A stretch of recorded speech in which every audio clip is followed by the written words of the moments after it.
opportunity. And today, as you can see the first slide, this is the opening slide where I am presenting my department along with other departments which are coexisting in one sense. Okay, so this is like a conglomeration of surgical and non-surgical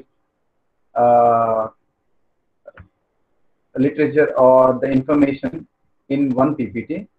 Okay, so a brief introduction which has been given about me.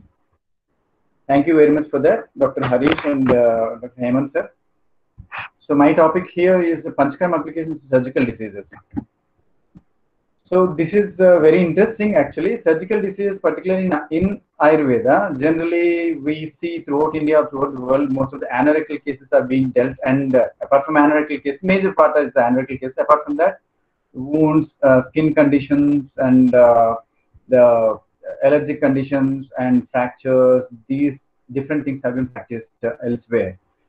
And likewise, when practicing surgical diseases, generally we don't concentrate on the detoxification part or biopurification part or Shodhana part. Generally, because the condition demands direct attention and sharp attention and prompt attention of surgical intervention as such. So that's why you don't actually think about the conditions which generally detoxify the body. But here in this PPT, I shall just try to present the importance of Panchakarma here, and which is told in Ayurveda, which is told in literature as such. It's not interpreted by me, or it is not created apart from the Bruhatrayi and Laghutrayi. This is totally from Bruhatrayi and Laghutrayi, where the different references have been told about the Panchakarma interventions in surgical conditions as such. Okay, so along with that, let us see some of the clinical practices or the inclusions of clinical practices in day-to-day life. Okay. So, hello, am I audible, Dr. Harish? Yes, Raju. Continue. Okay. Yes, sir. Thank you. So if I'm not audible, please remind me, sir. Please remind me if I'm not audible, sir. Definitely. Can go ahead. No, it's audible. Go ahead. So this being the first slide, so I'm not here trying to reiterate all the literature which is present in the, Samhitas. Okay, this is just a sort of reminder. We just try to go upon the important things, important aspects, what are all actually making us to sit on this topic today. So the first important thing is, as told in Charaka Sutrasthana, 16th chapter, the importance of detoxification. Okay, so an overview of my presentation is the importance of Panchakarma in surgical diseases with references and classical references which are standard and being practiced successfully throughout India. So with that reference, I am trying to portray all the Panchakarma importances and the significance and the core practice of Panchakarma which can be done in the surgical disease. So for that process, let me first introduce Panchakarma, the importance of Panchakarma. We all know this sloka, that is doshaha kadachit kupyanti jita langana pasnahi jitaha samshodhanaye jetu na tesham punaruddhavaha. So this indicates that we do treatments and we try to deal with the doshas or the nidana panchakas which is actually causing the disease. But what happens with the conservative therapies is there is every chance of recurrence of the disease even with the slightest of the etiological factors. I think you are getting me. So with the slightest of the etiological factors, be it the day-to-day life factors or the habitual factors, professional factors or climatic factors, environmental factors, so all these things, they can stimulate the disease once it is getting subsided or through the conservative therapies. But here the importance of Shodhana Chikitsa is, once the body is detoxified,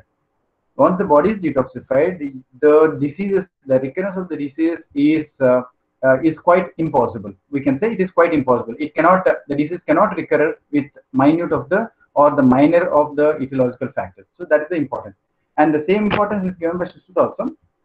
So Sushruta also said in Sushruta Chikitsa Sthana 33rd chapter, he said, Kshinaha Brumhaitavya, Kupitaha Prasamaitavya, Vruddha Nirhartavya, and Samaha Paripalya. So how we have to deal with the dosha. The importance of doshas has been given by Sushruta Acharya. Here he says, when there is kshinatva, we have to increase them slightly, improve them, not exactly increase, to improve them. When they are at the elevated stage, we have to subside them, and when they are normal, we have to maintain them. That is Samaha Paripalya. So this is a brief introduction on the importance of these two therapies which we are dealing in this topic now. Next. So what I thought in my presentation is, so let me introduce, because most of the surgical practitioners, they need some introduction, maybe just a sort of recap of all they have learned, what they have learned through Ayurveda. So what I thought is, in my presentation, let me introduce a little bit of Panchakarma and its practices, day-to-day life practices, and their results on a basic level, so that you will get some interest in these therapies, to introduce these therapies, to inflict these therapies in the surgical practices. Okay, so with that intention, so let me portray show these depict these Panchakarma therapies through my slides. Okay, so I'll run through slides a little bit smoother and faster only, but it will not be boring, because I am not going into the deepest of the literature as such. Okay, so the first slide is what generally we consider Panchakarma for in our day-to-day life practices. That's for lifestyle disorders, non-communicable disorders, and different chronic disorders, where we take help of conservatives as well as Panchakarma therapies generally. And then in this slide we see all the diseases, metabolic syndrome and non-communicable diseases and whatnot, and we are trying to deal all these cases, all these conditions, through Panchakarma therapies and conservative therapies of Ayurveda only.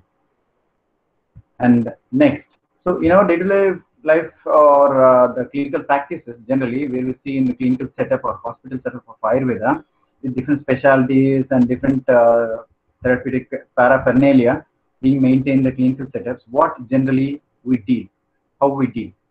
Let us see this. So these are different areas, as I have just mentioned: the musculoskeletal, neurological, psychological, skin, endocrine, gastrointestinal, motor neuron, and cerebral palsy, spinal injuries as such. And then, so this is the basic concept of Ayurveda. So how we are going? So all these which I am discussing now is in relation to the traditional Ayurvedic practitioners, how they practice. Okay, not involved in the surgical areas. So this is one slide where it shows we consider the holistic approach towards the treatment of any condition. So this is the daily routine, that is the Dinacharya, one is the Ruticharya, and the other one is the Achar Rasayana, or the involvement of conservative type of Panchakarma therapies. Next. So directly I'm jumping into the classical therapies of Panchakarma. So coming to the Purvakarma, Panchakarma is also headed under three levels, that is Purvakarma, Pradhana Karma, and Paschat Karma. So under Purvakarma, we generally do Abhyanga Svedana. So these are the Bahya Abhyanga which we do, including different oils and different types of massage therapies, Marma Abhyanga, Marma therapies, and different types of mode of therapies, like doing massage in different angles or in different positions, like 7 positions and all. This is different types of Svedana Karmas which we do in our setups. That's Avagaha Sveda, Nadi Sveda, and all. And coming to Pradhana Karma. Hope I am audible, sir. Hello. Hello. Hello. Yes, sir. Audible, sir. Yeah, please. So just clear. Don't worry. You can continue. Okay, no problem. Okay. So this is Pradhana Karma, where I am trying to directly enter into the practical Panchakarma procedures, what we do, techniques, what we use, and what are all the clinical highlights which we are actually facing, which we are actually attaining in clinical practices. The first, these are the Pradhana Karmas, where we discuss Vamana, Virechana, Vasti, Nasya, and Rakta Mokshana. Rakta Mokshana is the one which is involved by Sushruta Samhita, Sushrutacharya, and in place of Asthapana, Anuvasana, and Nasya Karmas, as told by Charakacharya. And now, so these are the Panchakarmas as an umbrella slide of Panchakarma, where it shows all the Panchakarma process. And for those who doesn't know me, who didn't see me, so the first slide of Vamana Karma, where I'm conducting Vamana Karma, it's almost 12 years back in NIA. So that's Vamana Karma, Virechana, Vasti, this is the Niruh Vasti, Rasya, and Rakta Mokshana.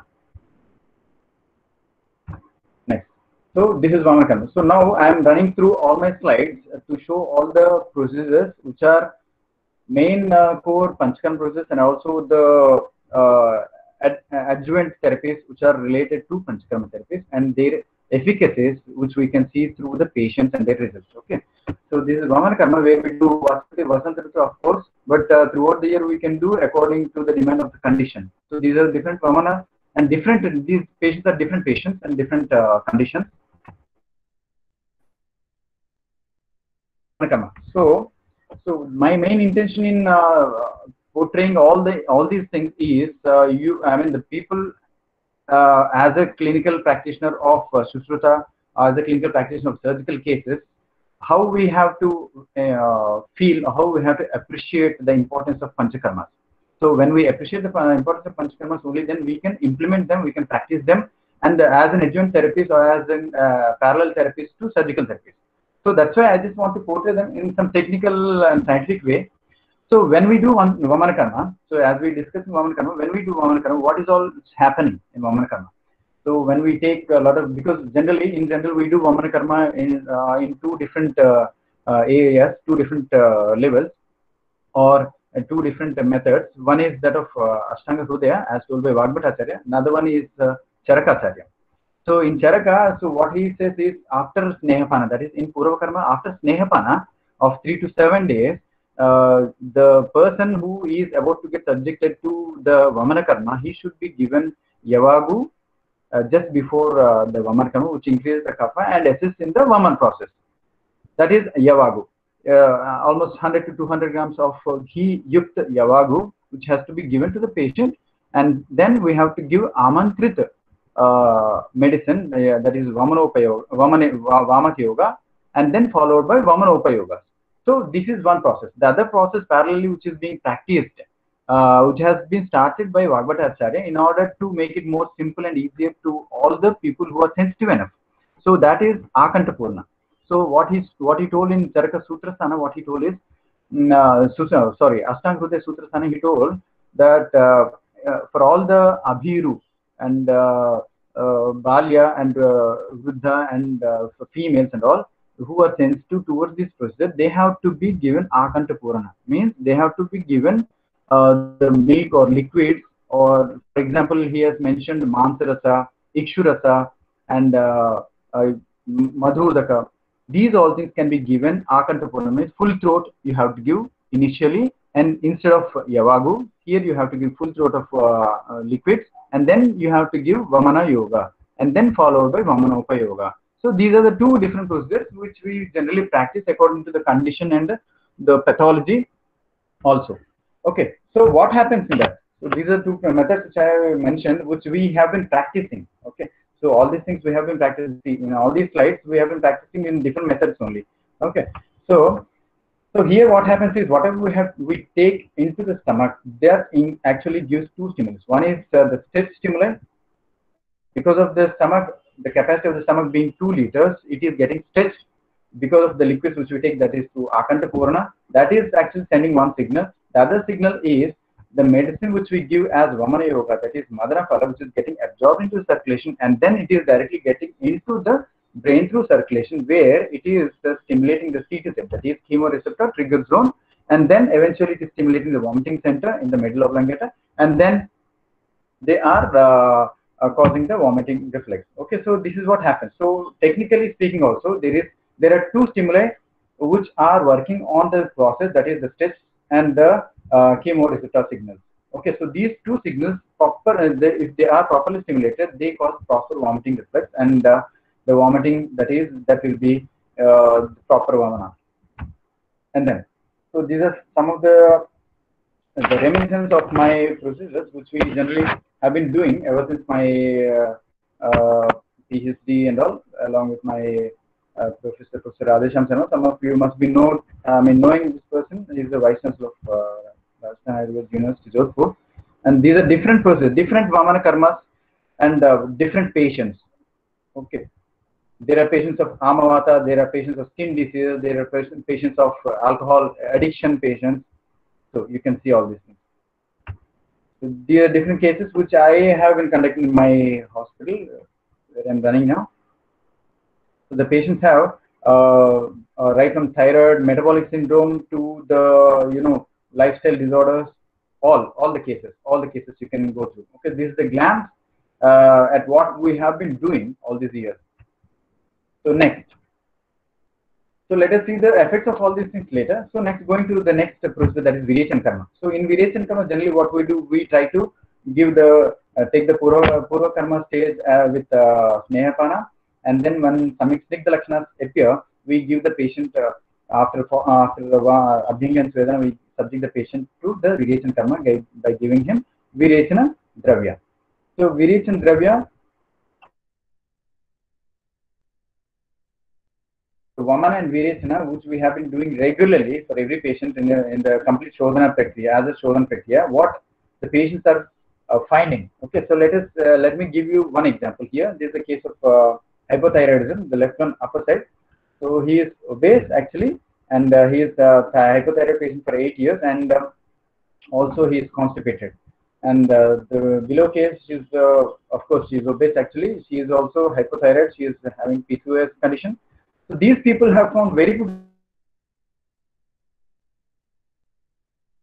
just plain Panchakarma, Vamana and Virechana therapies, and how the people are changing. You can see the change because this is visible. The visible changes in their weight, and the invisible changes here are the thyroid cases. So again, I just want to highlight here the TSH on the left side, which you can see in the red box, the TSH, elevated TSH before Shodhana Chikitsa, that is 30, and the decreased, the normalized TSH on the right side, that is 0.8.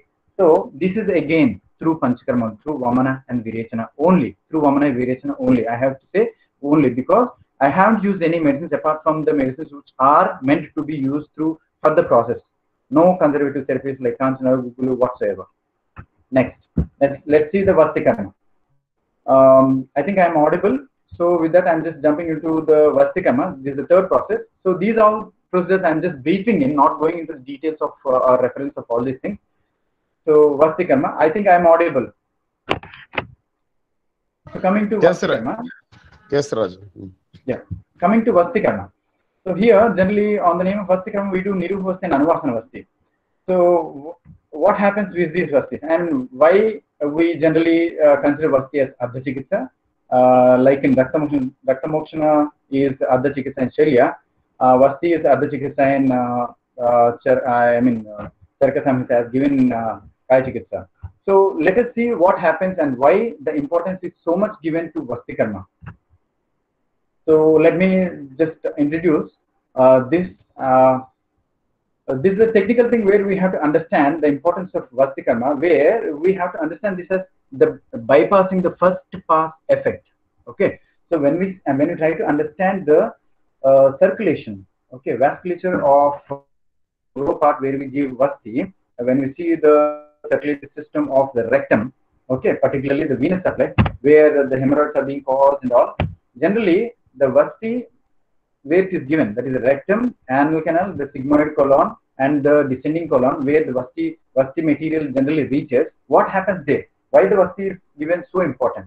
So if we see the circulatory system, first thing is there are 3 venous drainages from there. Okay, so out of 3, the first superior rectal, middle rectal, and inferior rectal veins. So out of 3, what happens is the superior rectal vein, it completely directly drains into the inferior mesenteric vein and then into the splenic vein, and the splenic vein then joins the superior mesenteric vein to combine and go ahead as the portal vein. This is one thing, that is superior rectal vein. And the second 2 veins, the middle rectal and inferior rectal, they directly drain into the internal iliac vein. That is internal iliac, which is the branch of which is branch of inferior vena cava. Okay, so internal iliac directly draining into the inferior vena cava. So here what we can appreciate is the lower 2 veins, they are directly draining into the inferior vena cava, that is systemic circulation, and the upper vein, that is superior rectal artery, rectal vein, that is draining into the portal vein. So here what happens is, why this difference is being quoted by me. So less than half of the circulation is being drained into the portal circulation, and more than half is being drained directly into the circulation. So when we give any material here directly, that material has got every chance to get directly absorbed. The medicinal values, the medicinal principles, and the ionic, the osmosis is having every chance to get diffused into the circulation, systemic circulation directly, without undergoing the hepatic bypass, hepatic first pass effect. So what happens in this hepatic first pass? So let us see. So in hepatic first pass, there is elimination of high clearance drugs. So we have been seeing that, and through many researchers which have not quoted here as such, anesthetic drugs, anti-asthmatic drugs, antiemetics, and vermifugal drugs, laxatives, and and drugs for hemorrhoids, many drugs like that, they have seen, loss of potency as they pass through liver circulation, liver metabolism. Okay, so more than half of the drug is being wasted there itself during the liver metabolism, and then so we are taking chance of that. We are taking the chance of venous drainage. So what happens in the venous drainage, as we have discussed, more than half the drug gets absorbed directly into systemic circulation, bypassing the hepatic effect and getting abstained from the damage in the reduction of the drug created by the hepatic first pass effect. Next, so to add some of the important things to this aspect, the site, that is the rectum where we generally give the Vasti, is the absorption site is near to the administration site, which we have to appreciate here. So when we give orally, the absorption is elsewhere, the metabolism is elsewhere. It is very long, and here when we give any medicine in the form of Vasti, the absorption site itself it is very close to the administration site, which is leading to the rapid increase in plasma levels of the drug which is administered. And second one is the weight. In rectum, both high and low molecular weight compounds can be absorbed at the constant ratio. This we have to understand, because if the Vasti dravyas which we are preparing, they're having different molecular weights. We are adding honey, we are adding Sendhavan Lavan, we are adding Satapushpa, we are adding different starting from Makshikam, Lavanam, Sneham, Kalkam, Kwadam, Itikrama, the order we are adding in order. So there is a lot of ionic changes that are happening. So these ionic changes have got nothing to do when we give the medicine in the form of Vasti, that is in rectum. Next is the tolerance. The rectal mucosa is more capable of tolerating various drug-related irritations and gas than the gastric mucosa. Here, what we have to understand is when we take any drug, there is high chances of gastric irritation, less absorption, and the gastritis causing less absorption of vitamins, minerals, or gastric erosions are causing less absorption of the drugs, or the drugs sometimes they may not even the capsule of the drug may not even be digested, and the capsule passes out as it is because of gastric irritation, because of gastric incapability. So such things can be avoided when the drug material is given through Vasti procedure. And next one is neutral. What is neutral? As we have to understand that the pH levels are not different. Here, the pH is almost neutral as rectum is not buffered, as it has a neutral pH, the drugs can be, and there won't be any bias in the absorption of the drugs. Okay, and the next one is the permeability. The surface area is also permeable to non-ionized drugs, and hence the formulations are efficient in different absorption. This is the permeability as discussed. Okay, so with these important things, the importance, just because we are giving Vasti and it will work somewhere, no. Vasti, how it is working, because there is some importance to the circulation, importance to the mucosal lining in the rectum, and there is some importance in the absorption also, absorption permeability. So this is one paper which I have just quoted here, which shows the significant results in diabetes actually. So when we are giving Vasti. And next coming to Nasya Karma, and Nasya is Nasahi Sirso Dwaram. And when we give Nasya Karma, what happens is there is every chance, every possibility of absorbing the material at the ionic level into the cribriform, through the cribriform plate into the cerebrum, the front brain, and directly into the areas which are related to CSF and blood-brain barriers. And now, this is Rakta Mokshan. So Rakta Mokshan is a very fondful area for all the surgical practitioners here. I don't have to explain much. So these two cases are done by my own in different conditions. Okay, one is varicose veins, another one is the psoriasis, that is plaque psoriasis condition. Next. So these are adjuvant Ayurvedic practices. So now I think we have to realize what exactly the Panchakaram therapists can do. Okay, so I have gone through the technical part of the process. Now let us see some adjuvant Ayurvedic practices here. So these are all the lepas, Upalepas and which are told in the Ayurveda in all the Sushrutācharya also in relation to different pranas. Okay, so these are all external vasti. First is Grivavasti, Janavasti, Uruvasti, and Kativasti. And these are, I mean, I'm showing all these things because as an adjuvant therapy to Panchakarma, we can use all these therapies in order to improve the condition, heal the wound, or these things are generally being practiced more in South India, where they take a lot of fracture cases, I mean, orthopedic cases as such. Okay, so now this is the Patrapinda Sweda, Chalishashti and Udvartanam. These are also some of the external therapies which induce external Svedana, external Snehana also, along with the infusion of the medicinal principles in that. And this Chalishashti, of course, this is very, very important, and this is nourishing Snehana, Svedana, and Brahmana also, where there is emaciation conditions, where there is diabetic neuropathies, neuropathy-like conditions. And now this is Dhara. This is Kaya Seka. This is again Kaya Seka. This one is the Kshiradhara here, and here it is Tailadhara, that is Physical, what we say in Malayalam. And here the Uttarvasti. Okay, so this is me doing Uttarvasti in the stricture of membranous urethra case. One is membranous urethra case, another one is the oliguria case. And these are Akshatapana cases, where one is refractive error, that is for the correction. Another one is the retinopathy, where accidentally he lost because of injury to his head. Next, and coming to this another adjuvant therapy, Kshiradhara. I have quoted here two of the researchers who done, where they say that they have given dye in the oil which was used for Kshirodhara, and they have observed that the oil being absorbed into the blood-brain barrier. So they have given a dye, and they have observed that, and this clearly shows that Kshirodhara is not just for relaxation, not just for to enjoy. Apart from that, it has got medicinal values. It imparts very good effects, a very good tranquilizing effects, sedating effects, and motivating effects like on the brain. And it even helps in insomnia cases, headaches, and anxiety and psychotic conditions and all. Next. So these are Panchakarma in different pediatric cases even. Okay, so there are many surgical conditions for pediatric cases where we can make use of Chalishashti here in cerebral palsy case. Here Duchenne muscular dystrophy. So where we have done Udvartana again, Chalishashti and all. And patient was trying to walk. Actually, on the right side, the photo which depicts the child who is trying to walk. Actually, he was not walking at that time, but he was trying to walk with support at least. And this is the case of psoriasis, which I just want to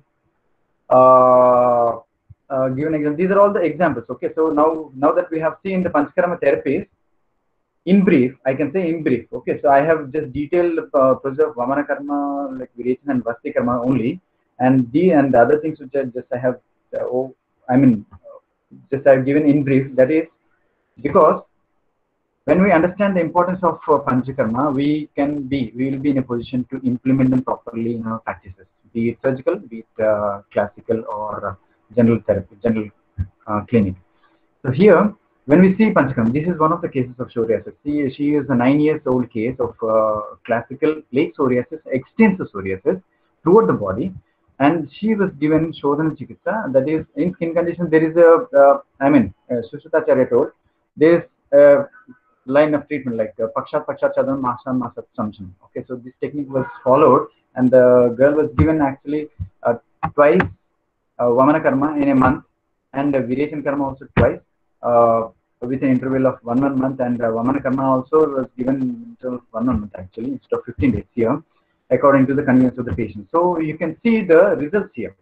So how drastic are the results? Okay, so these results have occurred in a span of 6 months, and these are the different fungal infections we can see through Panchakarma. This is not through Lepas or through any conservatives. This is through Panchakarma, pure Panchakarma. This is again a case of vitiligo. You can see the patches there getting disappeared through Shodhana, Vamana and Virechana. Here, another case. And here, another case of hypothyroidism in a young case. You can see the age of the case here. It's a 7 years case, where in the span of 6 months. Okay. So here we have given the internal medicines and the LAPAs, external, on throat and all. So here you can see the TSS levels from 8 to 5.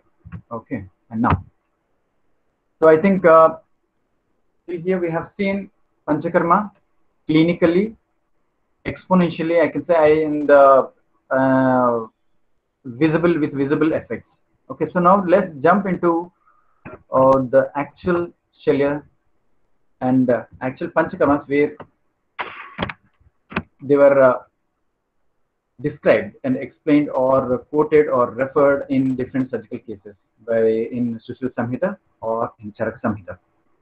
So here when we see Shashti Upakarmas of Vrana, there is mentioning. Now that I will be showing all the references continuously of Panchakarma in different surgical cases, possible surgical cases, practicable surgical cases of clinical practice.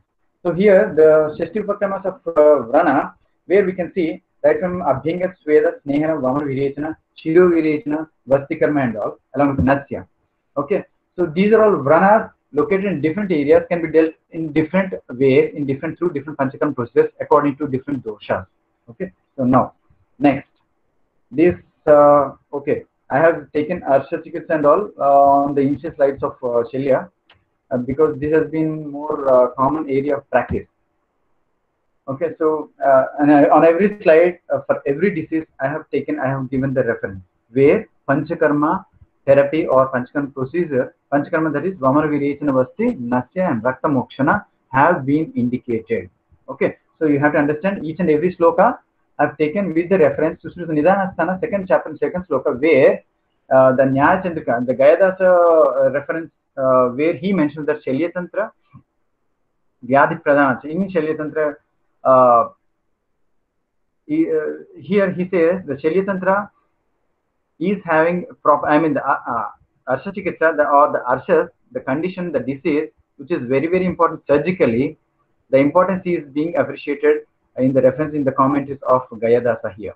So now let us go to the interference of Panchakarma here. Now let us see. The Nidhana Samprapti of Arshas includes Mandagni and the Malavopachaya. As you can see, go through the Sushruta Nidhanasthana and Charaka Chikitsa Sthana, there they have clearly mentioned the Mandagni and Malavopachaya. These are the words which they have highlighted, indicating the need for the biopurification or detoxification of the body, even in the condition of the Arshas. Next.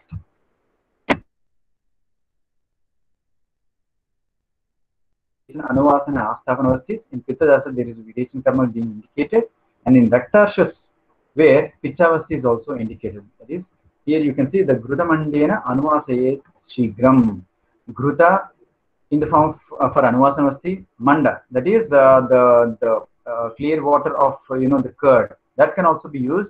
Even Gruta can also, different types of Grutas are there in this matter. So these things can be directly used in Raktarshas. So Grutas, so I'll mention out some of the medicines, the names of the medicines later. So let us just go through the procedures here which are mentioned with the references, and also the Pichavasti here on the lower line, I mean the last line, I can say Pichavasti. Next, so in general practice, what happens in Arshas? In general practice, what we do in our hospitals, we even use Pichu with Ambastal Tailam, Murivenna, Shatadolta Krutam, and Mahatikta Krutam, like many Tikta Krutas. Kashaya Tikta Madraha, Pitta Manyatu Kurvate. So there are, like according to conditions, Tatra Adhyamartham Granti, Tres Tiktadaya Kapha, Kashaya Tikta Madraha, Pitta Manyatu Kurvate. So keeping all these principles in view, so Tikta Dravyas particularly, they have impact of the healing or anti-inflammatory properties. So we use Pichu of that. Pichu is application of these oils or Gritas on the muslin cloth, and they just apply the cloth, piece of cloth on the pile mask. It's externally. And there is Nirgundi Patra Kashaya or lukewarm water for Avagaha Sveda, like for Siddhapath also you can use it. In regular practice we have been using Tankana. So simultaneously we can use Nibuli Patrakasha also. And there is Matravasti which is being indicated, Pipalyadi Anuvasan Taila. So there is direct Taila, Anuvasan Taila. On the name of Anuvasan Taila only people are preparing, manufacturing right now, these days. So Pipalyadi Anuvasan Taila is the one which is available in the market, and we are making use of for that for Matravasti and Ashras. Another one is the variation Kalyana Guda and Trivut Lehim and the Avipatikara Churna. Many Samsuni yogas are there which you have to logically give according to the condition of the patient and also the dosha predominance in the disease. Next. Sorry. So this is Parikartika. Again, the anorectal conditions. Let's try to complete all the anorectal cases initially in the initial slides. I think I'm audible, sir? Yes, Raju. Yes. Yes, Raju. Okay. So coming to Parikartika, this is again the reference which was taken from Susruta Chikitsasthana, that is 34th chapter, where the management with Pichavasti and Nehavasti has been indicated in Parikartika. So where Buddha Navi Medra Vasti Shiraha and Pichavasti and here again Mandena Yasti Maduka Siddhena Tailena Va Anuvasana Anuvasayet. So there is a regular practice of using Manda, Yasti Madutaila, Ghutamanda, Yasti Madutaila, and Dadimanda. So these things have been regularly in practice for Parikartika, for anorectal conditions particularly. So in order to give soothing effect, healing effect, in order to comfort the patient, in order to work as an analgesic. Okay, so this is one thing in Parikartika. Next, again in Parikartika only, Vamana Virechana Vyapasiddha Parikartika. So the Parikartika which is resulting due to Vamana Virechana Vyapas. Okay, so when the patient is continuously vomiting, be it because of Panchakarma therapy, be it because of any infections or any gastritis or like conditions, gastroenteritis like conditions. So any excess of that leading to the fissure-like conditions, Parikartika, where there what can be done? So this is again the Pichavasti is the indication. Yestimal, the Snehavasti is also the indication here.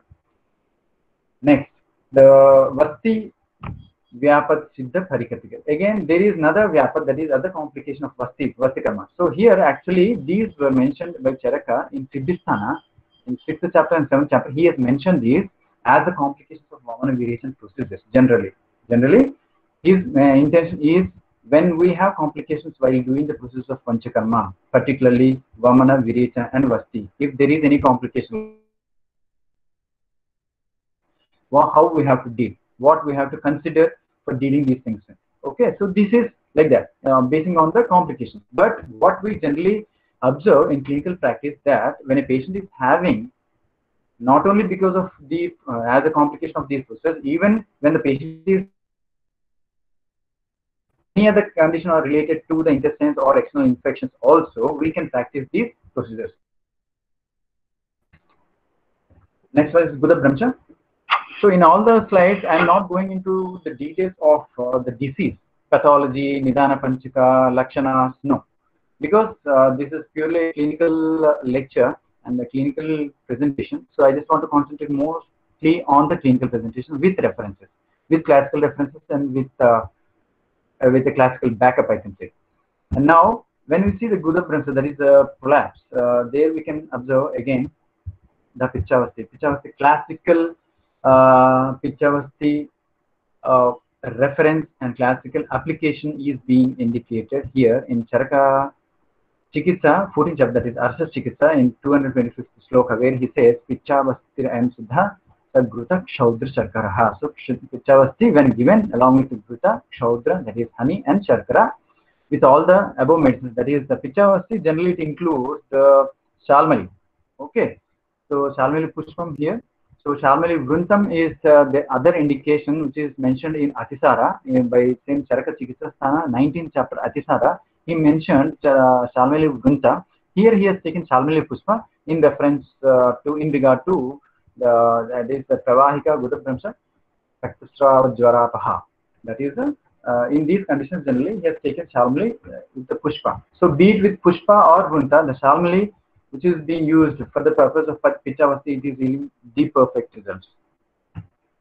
And now, so in general practice again, what we consider, so Pichu with Changeri Grita, Ambashad Tailam, Murivanna, Satadavut and Mahatikta Grutas, Mahatikta Panchatikta Grutas also generally we consider for Pichu, and Anavasti with the Changeri Gritam, Pipalya Dhanvasan Tailam or Dhanvantara Tailam.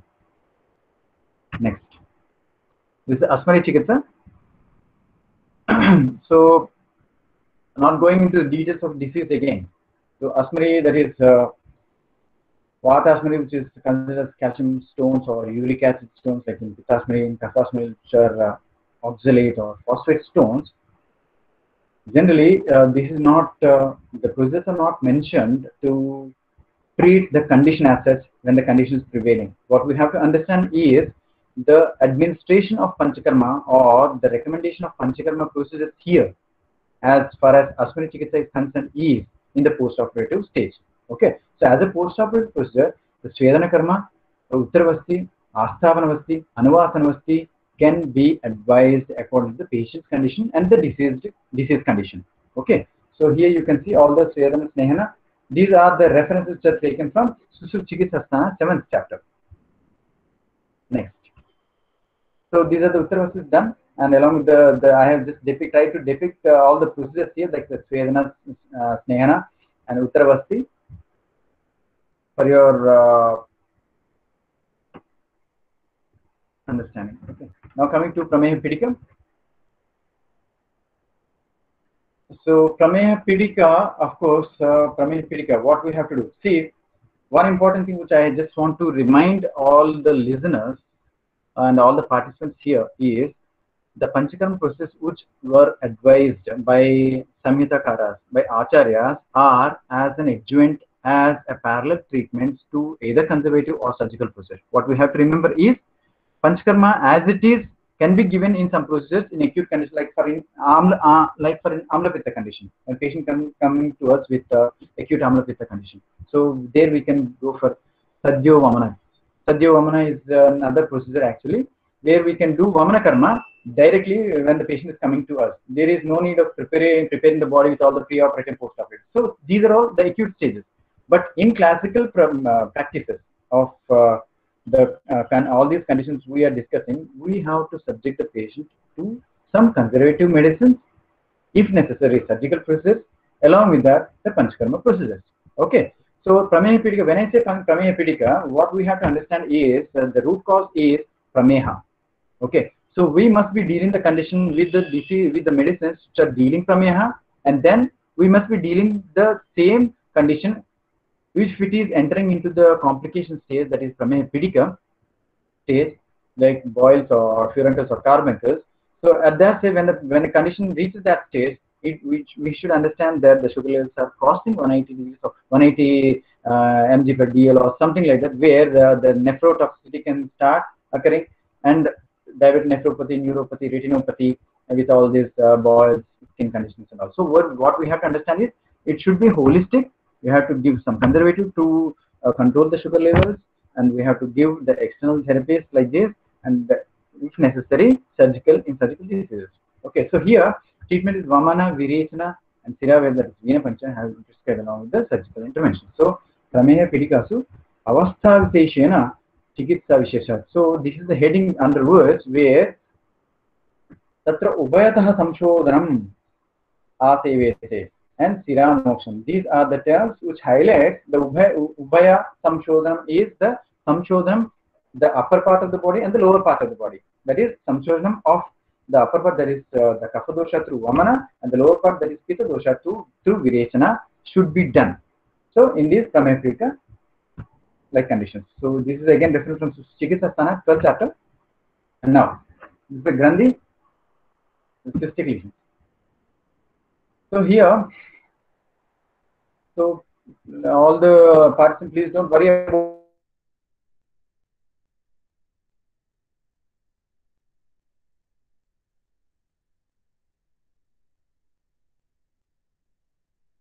directly. So in Vata Grandhi, different types of sudations and poultices are useful. Bloodletting with leeches has also been advised to play a very good role in Pitta Grandhi Rogas. Okay, so here in Tailam Pivet Sarpiratho. So this is the first one, and the second one is in Vata Grandhi Chikitsa again. So they have mentioned Pralepa, Svedopanaha, Lepana, Prakshalana, and Jaloka. And the third one is the other condition is Medo Grandhi Chikitsa, where Pralepa, like therapist again mentioned. Okay. The one is now Apachik. So here, Gridapana, Tailapana, Sveda karma along with main Panchkarma process constitute the general management of these conditions. Apachi generally is popular. It is the lymphadenopathy. I mean, it is the extrapulmonary TB cases. Generally, we see is profile and all. So what we have to do? The mentioning of the Panchkarma process in this sloka, if you can observe, in Sushruta Chikitsasana 18th chapter, Sarpikrutam, so Dvidha Prabhutam, and I am just reading all the highlighted ones. Okay, so Abhipratattam Vamanam, Moda Virichanam, Nasya Virichanam, Avapidakam. So these are all different Nasya karmas we have to do, and Siro Virechanas we have to do, different type of Vamanas we have to do. So in order to remove the doshas which are actually causing the condition. So when we try to do this as a baseline, we will be in a position to assist our surgical procedure which is following. Next. So this is again Arbuda. Again Vata Arbuda. So I just read the highlighted part again. Sushruta Chikitsasana, where they have in 18th chapter, he has given all these references of Vata Arbuda, Pitta Arbuda, and Kapha Arbuda. In Vata Arbuda, he has mentioned Upanaha Sveda, and Nadi Sveda, okay, and Rakta Mokshana, Virechana Karma, okay, and Pradeha, etc. So here you can see the process which I mentioned through the photos. Okay, so the photos beneath the slide. Okay, so just the lower part of the slide you can see different type of upanahas which we generally do using the leaves of arka, air, and all. We generally make preparation of the paste, the churnas of different vata shamaka dravyas.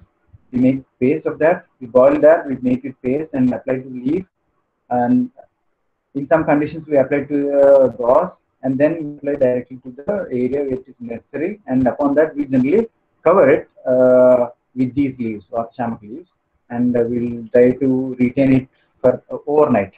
Okay, so generally these are meant to be retained overnight, I mean almost half a day. So if we apply it during evening or night, you have to retain it, the patient should retain it throughout the night. And if we are applying it in the daytime, he can remove it by evening of that particular day. Okay, next. This is Sleepada.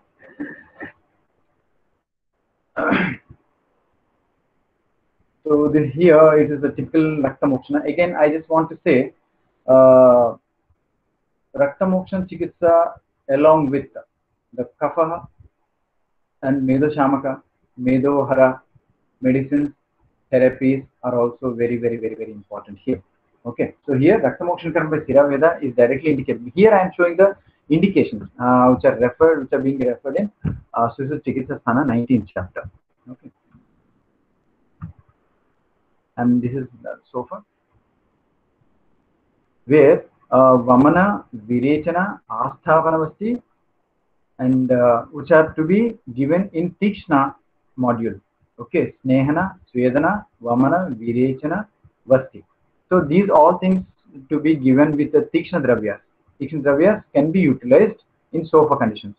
So the SOFA conditions, there are again types and different areas and different organs are related to different SOFAs again. Okay, so we cannot directly, so it's again, we see puffiness of the face in renal conditions, and in cardiac conditions we see the pedal edemas, or in vascular conditions also we see different edemas and unilateral edemas and all. So accordingly we have to go. We have to go according to the dosha which is involved there. Next. Vriddhi. This is actually answer Vriddhi. This is Gadna understanding this hernia, different hernias like inguinal hernia or okay, hiatus hernia. Okay, so I just depicted these two at the top. Okay, so just don't think that these are the only thing, but there are many different types. I just tried to depict these only these two which are available. And here also, Siraveda was advised.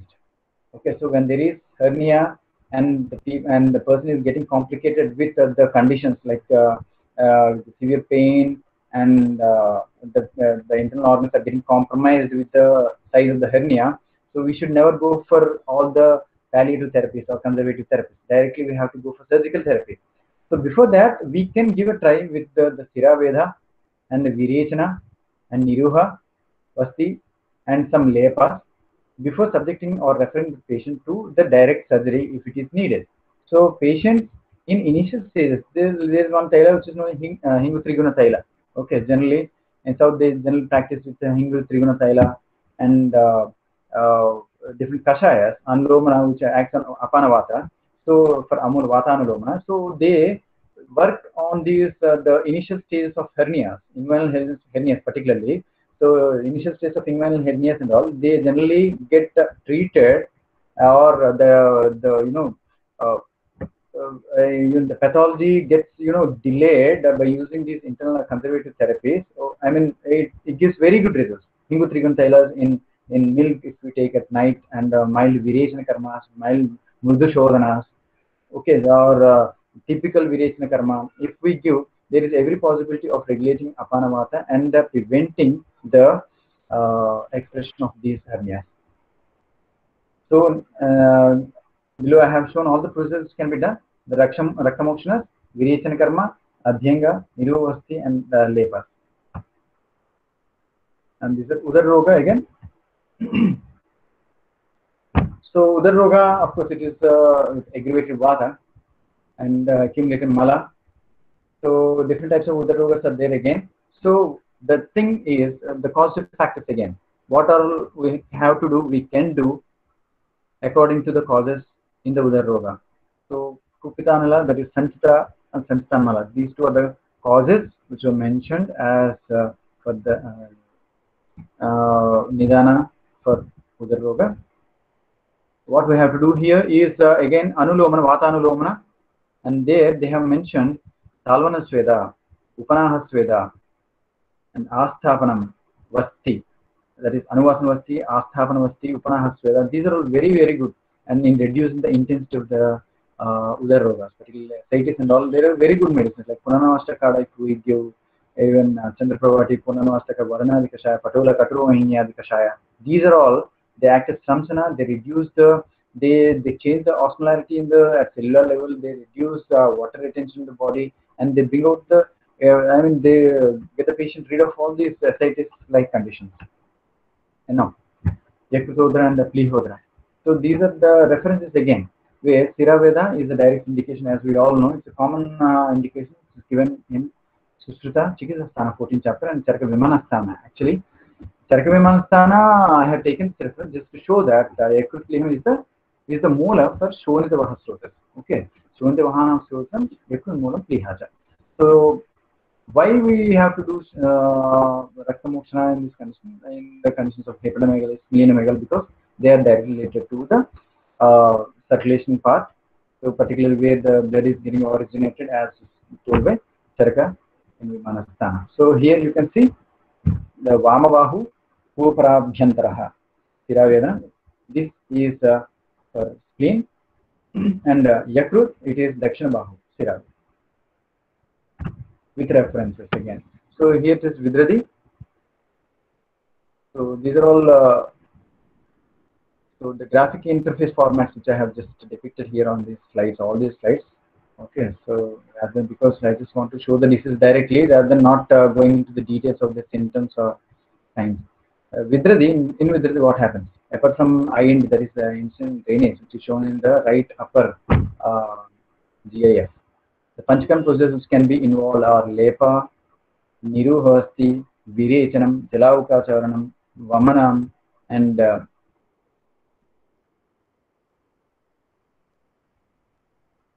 Kafal, because the conditions of kapha can be treated through alabu. Okay. So raktamokshan through alabu, virechana karma, lepa, vamana karma, jalokavacharana. These are all indicated in this. Next. So you can see all the references here. Next. So this is one of the conditions. So be it surgical or non-surgical, that can be decided according to the practitioner himself. As Crohn's is not so common in India, most of the ulcerative colitis cases are coming in our general practice these years. Okay, for almost 10-15 years, ulcerative colitis cases have increased. Even MND cases in neurological conditions, they have increased in the clinical practices where the disturbed lifestyle, dietary lifestyle, is the main cause, we can say. So why we are seeing these cases more in clinical practice right now? Because there is change in lifestyle, complete change in lifestyle of present generation for almost 15-20 years, and these have not occurred in a day or two. These have occurred over a period of time. I mean, see, in previous generations, cardiac disease used to occur at the age of 50. Okay, because the pathology in cardiac disease generally takes almost 2% of pathology per annum. So when pathology reaches 70%, only then a cardiac disease can present itself in the form of cardiovascular disorder. So in that case, when a pathology is starting at the age of 20 or 25, the clinical conditions will be shown at the age of 50. So that used to happen in earlier generations. I mean, almost 20 years back, it used to be like that. When a patient comes with cardiac disease, we have to. It is understood by default that the patient should be at the age of around 50, like that. But now it is not happening like that. A person of 20 years of age also is suffering from cardiac attack. I mean, anybody for that matter of any age. So I just quoted that example just to show the intensity of ulcerative colitis even. Okay, so in the ulcerative colitis treatment, generally, I'm not going into the proper stepwise details as such, but what we have to consider, the treatment line. Okay, so it should be Vata Pitta Shamana Chikitsa and Ranaropana Chikitsa. And the treatments of Pitta Kapha Grahani, Pitta Jagrahani, Kapha Jagrahani, Raktatisara, and aiming at Vata Shamana, Pitta Shamana, and Ranaropana type of medication, generally we have to attend these patients, first thing. And second one, we have to absolutely suggest the patient, advise the patient to be abstained with the Katu, Amla, Lavana, Varjita Ahara only. Okay, and in the Panchakarma process, if we have to consider in ulcerative colitis, where most of the colon is involved, where Pichavasti is the one which is mainly indicated. And next. So this is one sloka of Pichavasti, where this just I have repeated to show the importance of Pichavasti. So here again, Shalmali Pushpa, which has been taken. So the conditions where Pichavasti can be given: Pravahika, Budabhramsha, Raktasrava, Jvarabham. Next, coming to Bhagna Chikitsa. So different types of fractures, dislocations, and all. Where in Kati Bhagna Chikitsa, there is a Vasti Karma which is mentioned, and the Hanusandhi Bhagna Chikitsa is Natsya Karma which is mentioned, and Kaya Virechana, that is this is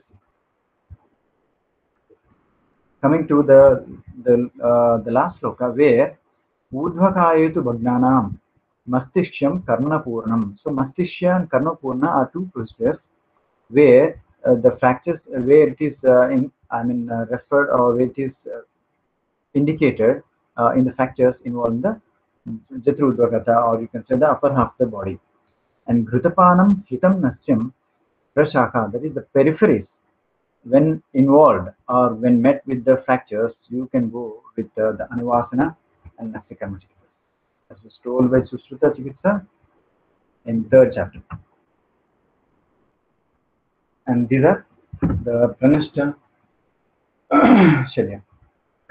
Okay, so the Pranashta Shalya, the occult foreign bodies.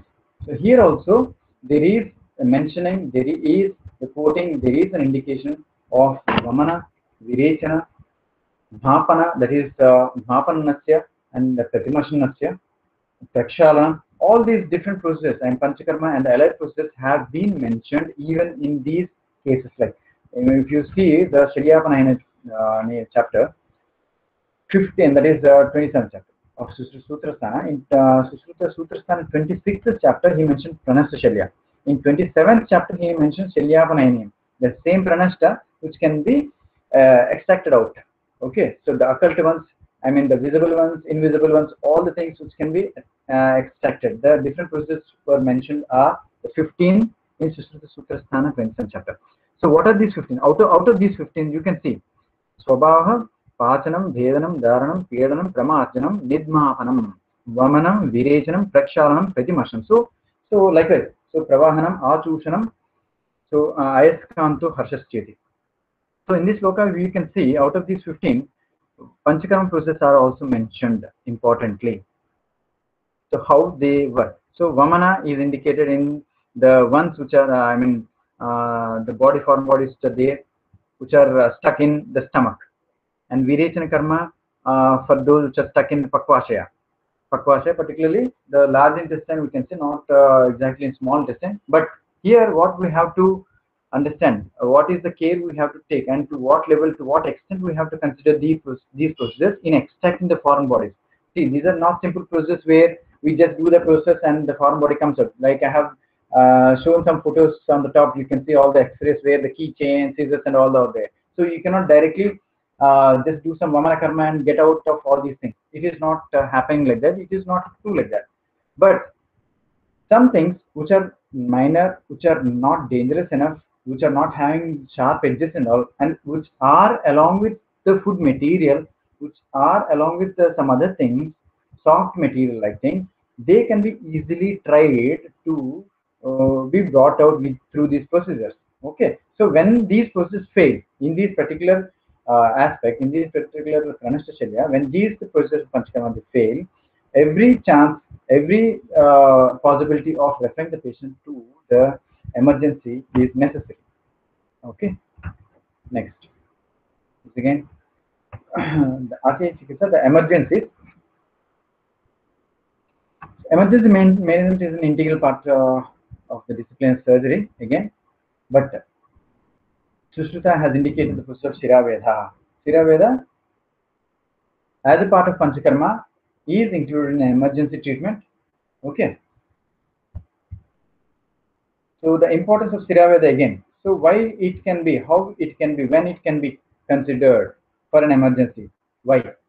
Is he has mentioned directly in Sushruta Sharirasthan, 8th chapter, he mentioned Shiraveda Chikitsabdham Shalyatantre Prakirtitaha Yadha Pranihitaha Samyag Vastihi Kaya Chikitsite. So this is the mentioning of both the processes. Shiraveda is as important in Shalyatantra as Vasti in Kaya Chikitsa. Okay, so these are all, these two processes in these two respective areas of practice, they are more than Ardha Chikitsa. So they are more than important as far as clinical conditions are to be met. Next shloka and that next one. Here, one of Sushruta Sharirasthan is the other one where he mentions Raktam Raktam Sachesh Dosham. Yeah, here he mentions one thing. Raktam Sachesh Dosham to Kuryadapi Vichakshana.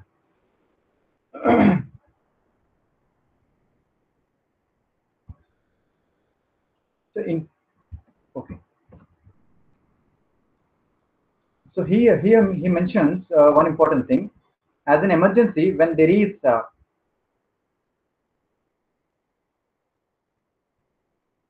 retention. Hello? Am I audible? Hello? Yes, sir. Yes, sir. Yes. Okay. I was getting some disturbance. I'm sorry. Yes, yes. Okay. So there is a chance of bloodletting when there is blood accumulated in a particular area in a particular condition, like for example, in varicose veins and all, where it is leading to the vasculature, where it is leading to lesions in the vasculature. There, before entering into the stage of vascular conditions or vascular pathologies, inflammations, we can go with the process of Rakta Mokshana. So that is one important process which is mentioned. Next, in the management of excessive blood loss, actually this is one of the important indications which we generally don't get to practice because we have to go through all the compatibility tests and all before administering this. Okay, but then we are not directly administering blood. Here you see rakte raktena pittetu. Okay, so what he says here is when there is blood loss, so there is possibility, and there you have to take chance of administering blood vasti in the form of vasti. So rakta vasti, he has administered rakta vasti. So this is vasti. Here we have done one case where rakta vasti is given where it has not posed any complications as such, because we are giving it per rectal and we are not directly administering into the intravenous areas. Okay, so there is no chance of coagulation or incompatibility like that. And here, because we are giving it in the form of vasti, there is absorption of the iron elements and the serum elements from the blood. You know, particularly the plasma replacement therapies and all, as we are seeing right now. These are based just nothing but on these Rakta Vasti only. So as we see in Rakta Vasti, all the plasma content of the Vasti which is given generally gets absorbed through the rectum, and the blood material that is the remnants of RBCs, they come out through the motion. This is what happens in Rakta Vasti generally. Next, in the main of Dhumapahda, where there is suffocation by smoke, Vamana and Shirovirechana, they are very, very good. And in Shirovirechana also, Shirovirechana is meant to relieve the aggravated Pitta and also Vata, because of Vata. Here, Vamana Karma again, because of the choking tendency which occurs because of suffocation, which is caused by the smoke. The mentionings are in Sutrasthana, 12th chapter. And here, this is one of the emergencies where Bahu Rajju Lata Pashahi. This is one of the references which is given in Sutrasthana. So again, Susruta says some Svedana Karma, you have to do it in that particular area, and Sirovirechana. Sirovirechana you have to do immediately to relieve again the pain and the conditions of symptom-like condition when this pathology occurs. Okay, so this is again a first aid like a stage, and you have to again, following that, you have to refer the patient directly to the further surgical intervention. Next.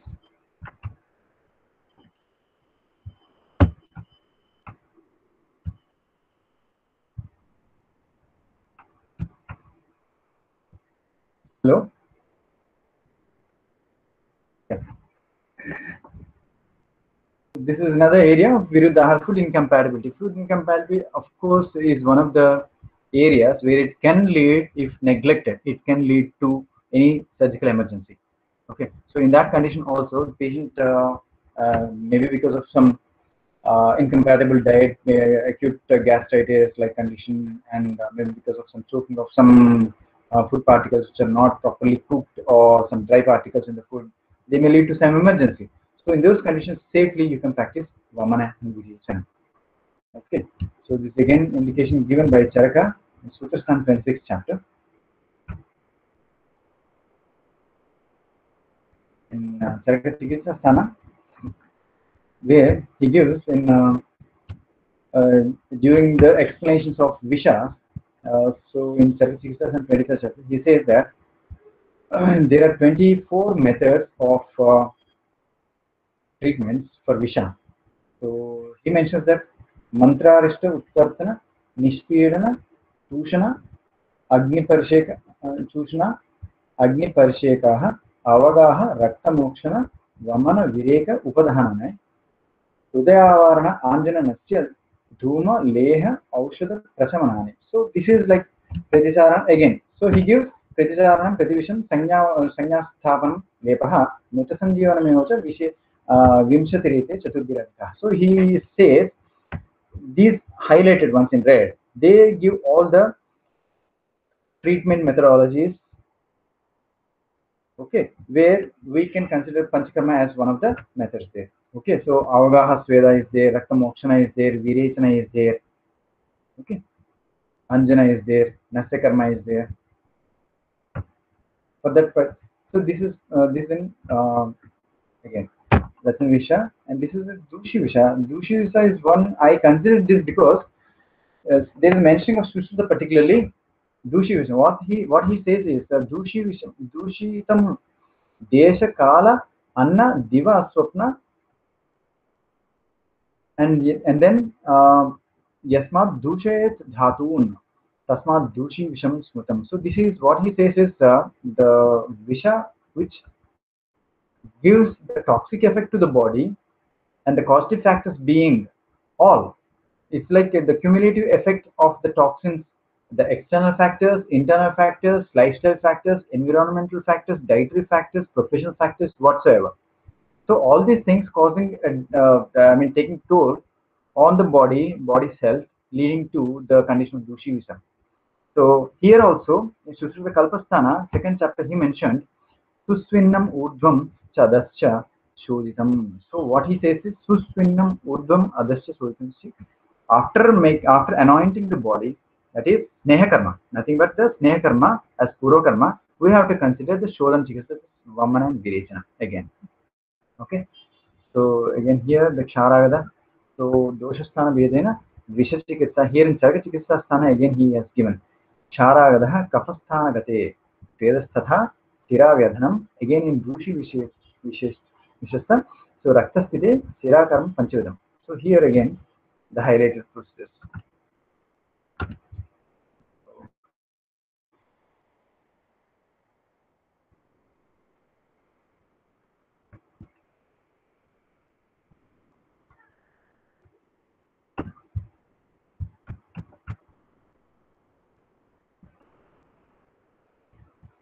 Hello.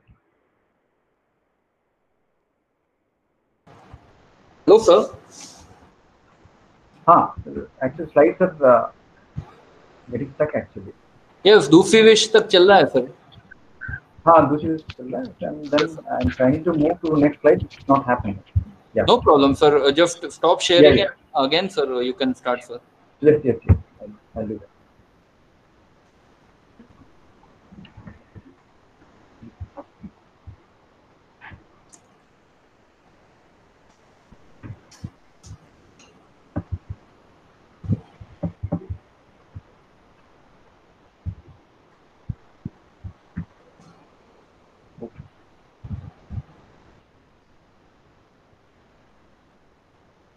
Yes, sir. Yeah. So now coming to some general practices. Okay. So far we have seen different surgical conditions. I could able to find these cases. That's almost some 15 to 20 different conditions of surgery actually, wherein proper Panchakarma safely can be practiced. Okay. So now let us see different other conditions where generally we get in clinical practice and what we generally do, what we have been doing. Okay. So achalasia cardia is one of the conditions where understanding that condition in its mildest stage, understand that condition as Kaphavruta Vata, we can go for Udavata Chikitsa and Udovasti with Lakshadi Taila, Palavati with Eranda Taila, mild Snehana and Swedanam in chest and throat region. It's what we practice. And next, coming to the intestinal, not structural and no without any anatomical disturbances. When you have such intestinal obstructions where we can pursue the pathology of the symptomatic manifestation as mild, we can go directly for Mudha Vata Chikitsa, Mudha Vata Chikitsa, that is Vatanlomana again, Ulmahara Chikitsa, Vatanlomana Chikitsa, Vasti Dharmanta Tailam Pipalyadatenam.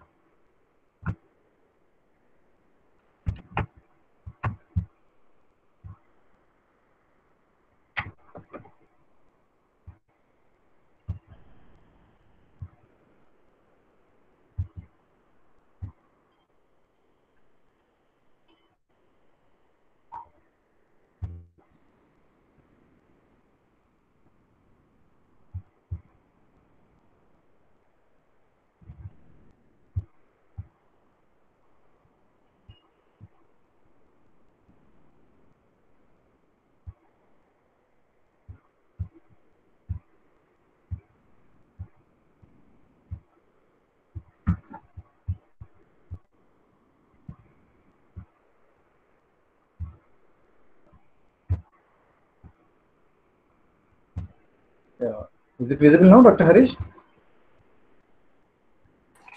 Yes, sir. Yes. Yeah, I'm getting stuck actually. So these are the two, and this is the foot ulcers actually, where we make use of different shalana. So we take different kashayas. So here I mentioned Aragvadadi kashaya. For that matter, we take different kashayas. Triphala kashaya, Khadira is there. We take Tiktaka Dravya. We take Nalpamraj. Nalpamraj we take some Panchavalkala kashaya also at times, and where there is Pitta dominance. In Kapha dominance we take like Aragvadadi kashaya, Triphala kashaya like that.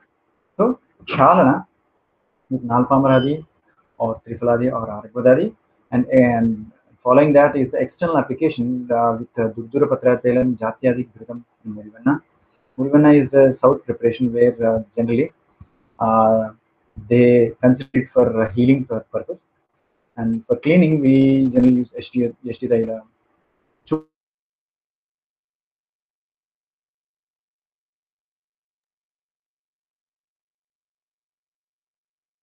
We give treatments of Urustamba, Vatarata Chikitsa, and Rakta Prasadam Chikitsa, Kafamedohar Chikitsa, Vatanuloma Chikitsa, and local Udvatnam Tripazayam, Eradisurnam, and the Gomutra Vasti, Lekana Vasti, and Vaitaran Vasti are different Vastis, as you can go through the details in Chakrapani, Chakradatta, okay, by Chakrapani, and he has given different Vastis, and even Lekana Vasti is given in Susut Samhita. Okay, next coming to varicose disc. So these mentioned, the highlighted ones in green. So it doesn't mean that these are the only ones which we generally do. We have to do. So along with other conservatives, the possible surgical therapies or surgical interventions possible, we can make use of all these procedures, because these being in the Panchakarma and adjuvant therapies, I just mentioned for the sake of an awareness. Okay. So varicose veins we do Raktamoksha, of course, and the external application of Sacharaja Tela, Yashtimadu Tela, Balagurucha Tela. Because I have taken the names of different medicines here, so I just wanted to create some awareness on the medicines also, which are working properly and very good in these conditions. And this Atoni Nehavasti Pipalyadi Anvasan Tela is very good, and Pichu, this is Dhanvantar Tela. Generally, so most of these conditions where we cannot approach, generally we go for Pichu, external Lepanas or Pichu like things. Okay, and in BPS, that is Vata still where Abhyanga with Dhanvantar Telam, Anvasanavasti Pipalyadi Telam, in in the minor grades and the lower level of the conditions of BPH, we can make use of. Next. So I'm very sorry, actually this slide is not at all visible. I mean, most of the things. Yeah.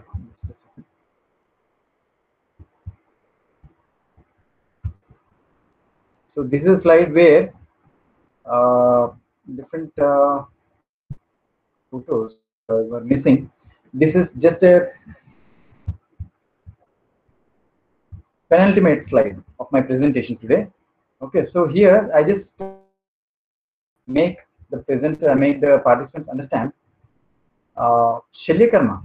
If it is Panchakarma on one side, Shalya Karma on the other side, it tries to eradicate the condition, while Panchakarma tries to eradicate the cause.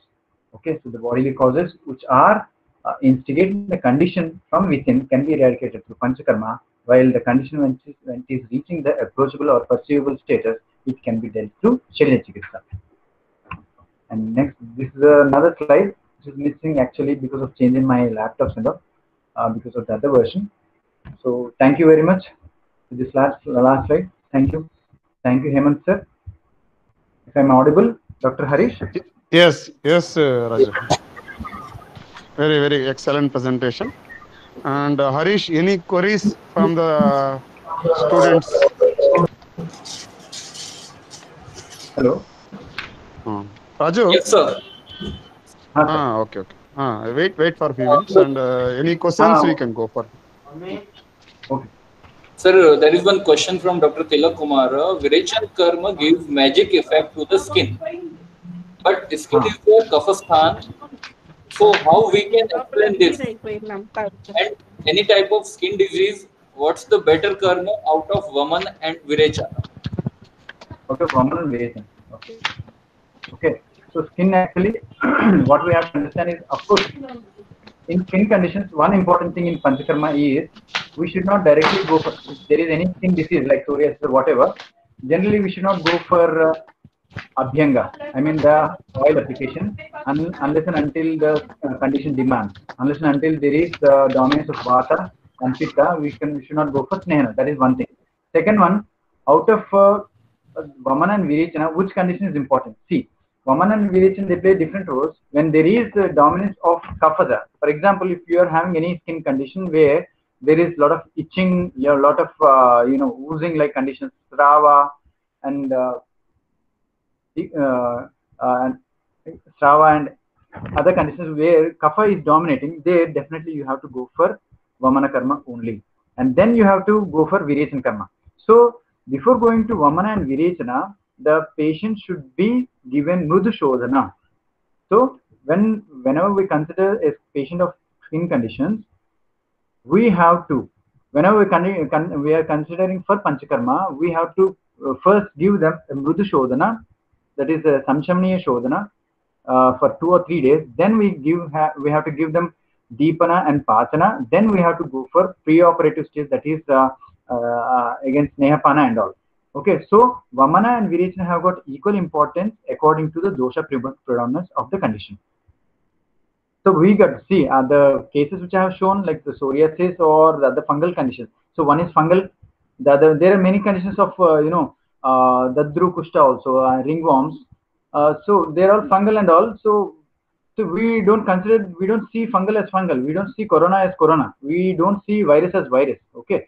So what we consider is, we consider the disease. We consider the doshas which are getting disturbed and dhatus which are getting victimized through doshas, through disturbed doshas, and then we have to go according to the doshic treatments. For Pittada, it is Virechana Karma. Of course, Virechana Karma is very good.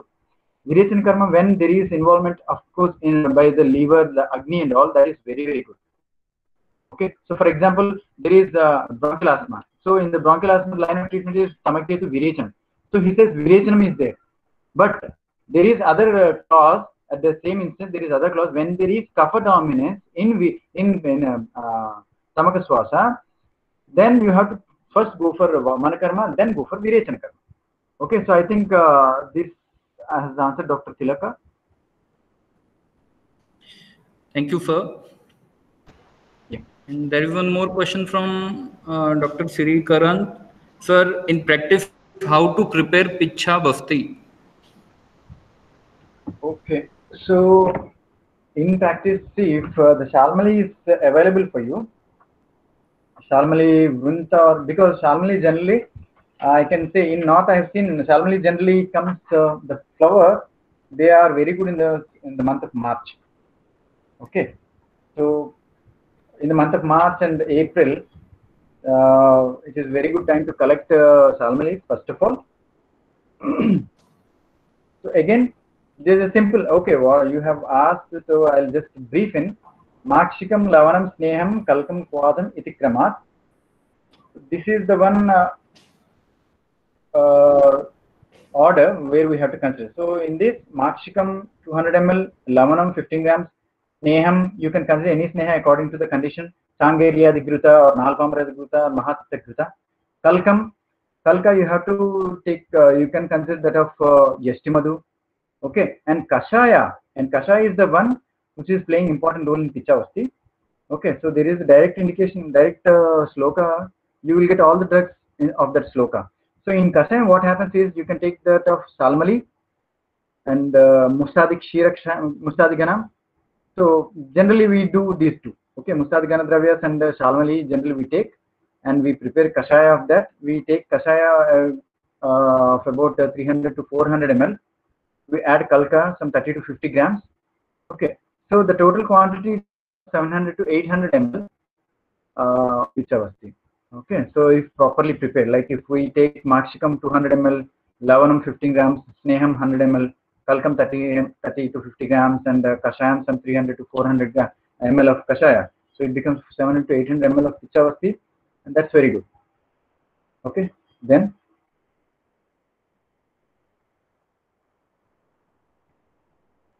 yeah, I think it's done. Pichavasti is done. So Pichavasti, hello.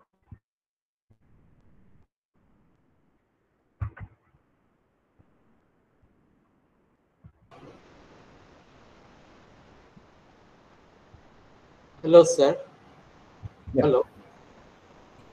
Yeah, please. Yes, sir. Continue, sir. Yeah, it's done. Pichavasti, I have told, actually there are two types of preparations. One is involving a Vunta, one is involving Pushpa. Okay. So according to the availability, he can consider for the preparation. Okay, sir. There So is what we have to follow is the order of Makshikam, Lavanam, Sneham, Kalkam, Squalam. So all these ingredients are must. Okay. So Makshika, Lavana, they are common. Sneham, according to the condition. Okay. Kalkam, again, as I told you, Yastimadu Kalka or Sadapushpa Kalka. Yastimadu is the best one actually for this because of this Rakta condition, which is a condition. Okay. And of course, Shalmali. Shalmali for the Kashaya.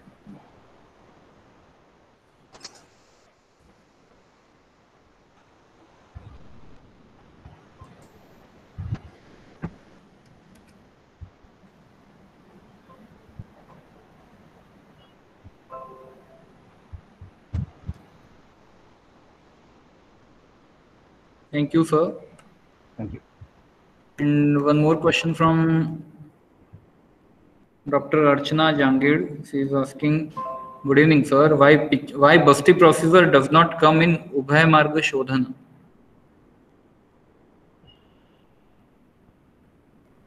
Why Vasti doesn't come under Ubhay Marga Shodhana?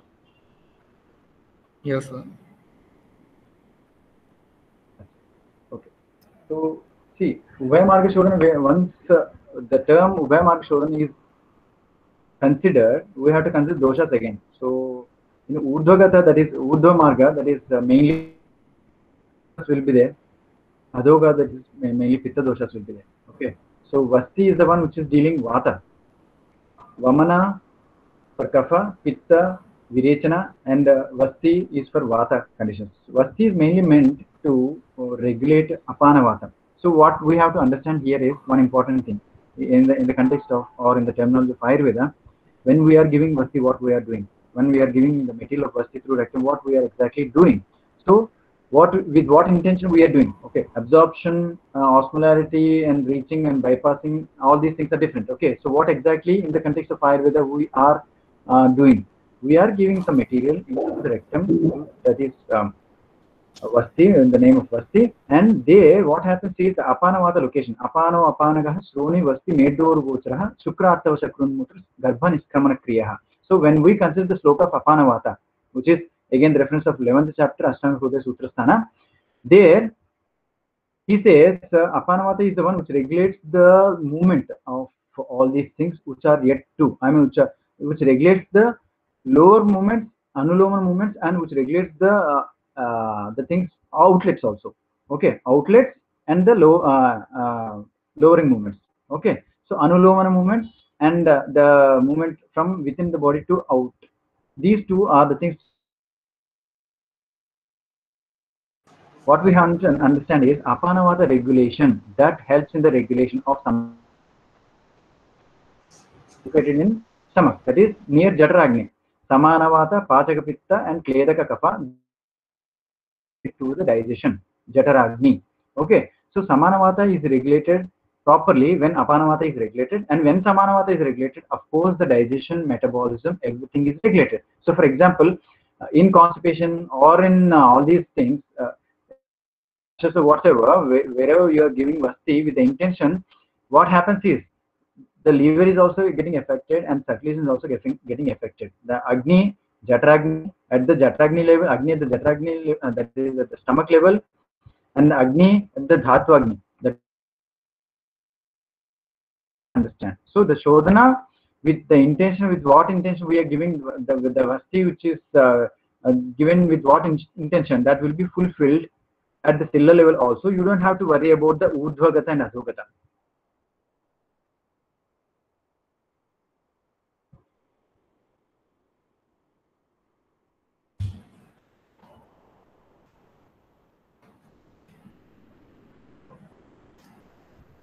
Thank you, sir.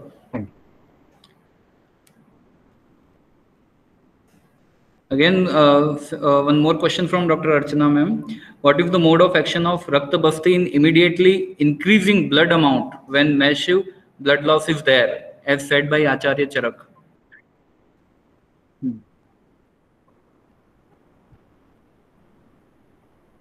So in present conditions, owing to the sterility or the compatibility, the hygiene,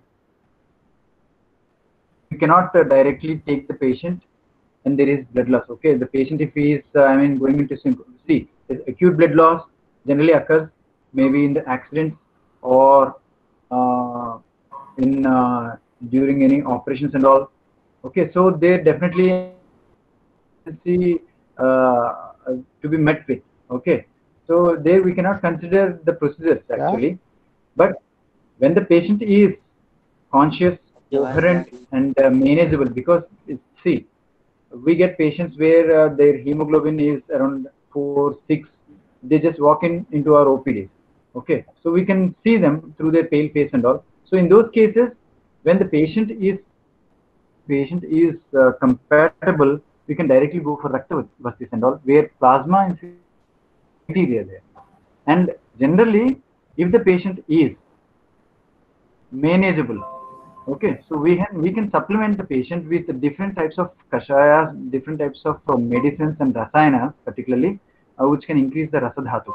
That is very, very important, because rasadhatu is the one which generally causes the deficiency of the raktadhatu, because they are linked. Okay, so through going into details, so rasadhatu is the one which you have to target so that the quantity of blood also increases. So blood context, you mean to say acute blood loss means blood along with the that is the red cells along with the liquid material which is present, all the proteins which are present in the. Okay, so we have to supplement all. So keeping all the things in view, what I suggest is rasadhatu kshaya. We consider the patient as rasadhatu kshaya, and then raktadhatu kshaya, and then try to supplement with them with different, like vidaryadhigana, narsamha rasayanas are there, dhrutas are there, ashwagandha lehyams are there, and different things are there where you can slowly subject to the patient. Okay, if it is not emergency. And okay, so I think this has sufficed the answer. The question. There is one more question, sir, from Dr. Rekha Rathi. How Shirovirechan is performed? Shirovirechan, you mean to, that is one of the types of Natyakarma. Okay, so generally, see, Shirovirechan, okay, if I have to tell the Natyakarma process, you can understand into what three different processes what we generally do. Okay, so one is we do Abhyanga preoperative stage, that is Purva Karma, that is Snehana and Swedana. Okay, Snehana and Swedana also in Natyakarma, that is local, that is Abhyanga to the face and skin. Okay, we have to give Abhyanga and Swedana, and then we have to give the material for Natyakarma. So from Natyakarma, coming to the actual question, we can make use of oil, ghee, kashaya, and powders. Generally, these are the things which we generally practice, and the powders are the ones which we generally give in different congestion-like conditions, and of course, like where the patient is feeling weak or drowsy, like conditions generally because of congestion and all. Mapana nasya, that's what we say, pradhamana nasya. So Mapana, Pradhamana, Navana, Avapidana. Avapidana is one of the again important one, where we generally prepare paste, okay, kalka, and we just try to squeeze the thing, and when we get that swarasa from that, we make use for Nasya Karma. So all these nasyas, when we prepare after Vamana, after Snehana and Swedana, we ask the patient to lie down. In supine, we ask the patient to, and we can put the material, nasya material, directly into the nostril, where Immediately we'll ask the patient to sit, and whatever material gets into his throat, we should spit it out. And we should gargle. After spitting out the material coming into his mouth, we should gargle out with the hot water, and there ends the process. Okay, the last conclusion. Okay, thank you very much, sir.